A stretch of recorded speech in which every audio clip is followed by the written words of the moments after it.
thought. Congressman Greg Steube, how are you? Good. How are you, Sean? Thanks for having me. All right, let's get your take on this. And I know you just put this bill forward in recent days, but I'd love to see you get every Republican on board. Yeah, we just filed it this morning. We're up to 4 co-sponsors, so this is fresh out of the box, and it's exactly what you said. It's to put America first. My district has seen 6 hurricanes in 2 years, 3 in this past 3 months during the summer, and 2 in 2 weeks. Helene and Milton, all major hurricanes.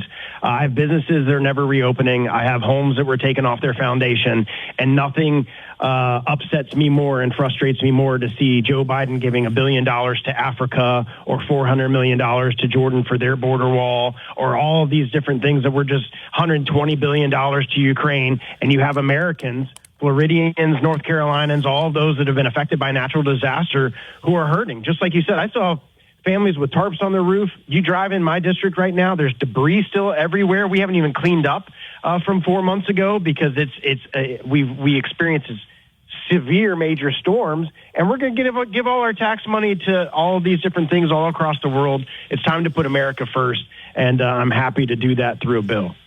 Why hasn't there been a mobilization, especially for the people in North Carolina and your district in Florida with tarps on their homes? You know, it's a more dire situation in North Carolina because it's cold up there.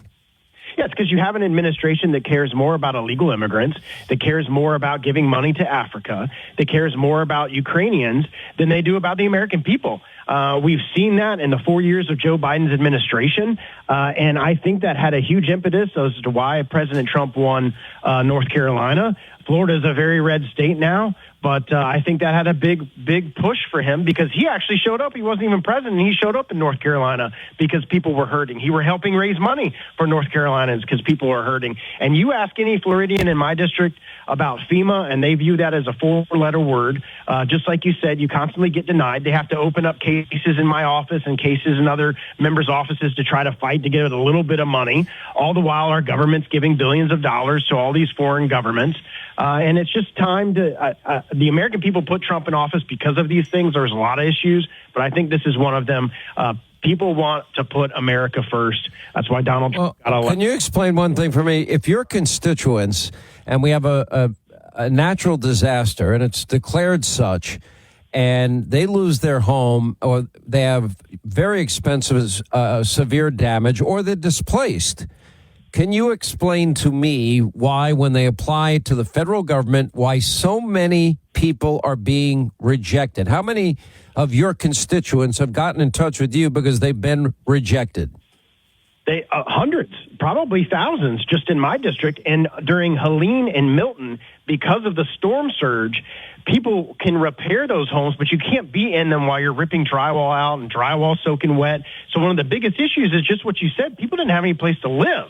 And so I was referring people to a Florida program because FEMA didn't even have trailers. I'm calling FEMA saying, where are all these trailers that you have had? When can we get them down? Because people don't have anywhere to go. They have a home that they're going to repair, and most people have insurance that will cover some of that cost, but they don't have a place to live right now. FEMA's not paying it. They're not bringing the FEMA trailers down. So Florida created their own program. It was called Hope Florida, I believe, to actually, so we were moving people into this state program that was run by a not-for-profit just to get people basically a trailer or some type of mobile home to just live in while they repaired their homes. And that just shows you the mobility of states of taking care of their own people when the federal government is failing them. All right, quick break. We'll come back more with Congressman Steube of Florida on... All right, we continue now. Florida Congressman Steube is with us talking about unbelievable amounts of money being spent, on foreign countries, but we abandon Americans that have been suffering ever since Hurricane Helene. I have not spoken to Governor DeSantis about this yet. However, I have heard that he's trying to fill the gaps that the federal government should be handling. Look, I go to my counties in the state first. I've been through, as I've said, 6 hurricanes in 2 years just in my district. And the first point of attack is the counties, the local municipalities, and the State Department of Emergency Management. It is not FEMA. I still have a county that I represent, Charlotte County, that still hasn't gotten reimbursed for debris removal from Hurricane Ian. That was in 2022, over 2 years ago. So FEMA is broken. I'm very much looking forward to whoever President Trump puts in that position to revolutionize the way that FEMA works. They won't be discriminating against people for their political views like the FEMA under the Biden administration was doing in Florida and skipping Trump supporters' homes. So I'm very much encouraged by what the president is going to do when he gets in, because it needs to be drastically reformed. And I'm looking forward to an administration that puts Americans first and not these other countries. What's your take on Elon Musk and Vivek Ramaswamy? Is it possible to cut $2 trillion in federal spending? Oh, 100%. I mean, you can do away, and I've co-sponsored bills to do away with the entire Department of Education. There's so many things that are done at the federal... But by the way, when people hear that, they think, oh, the government's abandoning the educational process of our kids. That's not what you're saying. You're saying that the monies, and probably less of it, you'd save money, would be sent directly to states and local school districts, right? 100%. Let the school districts that already are in every day deciding what is best for our kids in those localities make those decisions.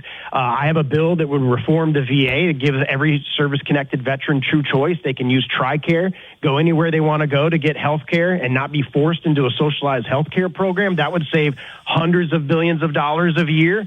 There's a ton of different areas. Almost every agency of our government, I'm sure Elon and Vivek are going to look at. There are massive areas that we can cut and reform and push the money back down to the states and give the money back to the American people in the form of tax cuts. Yeah, I think if we did that, and of course, if we became the most energy dominant country on the face of the earth, in my view, that would be a prescription for American wealth and prosperity.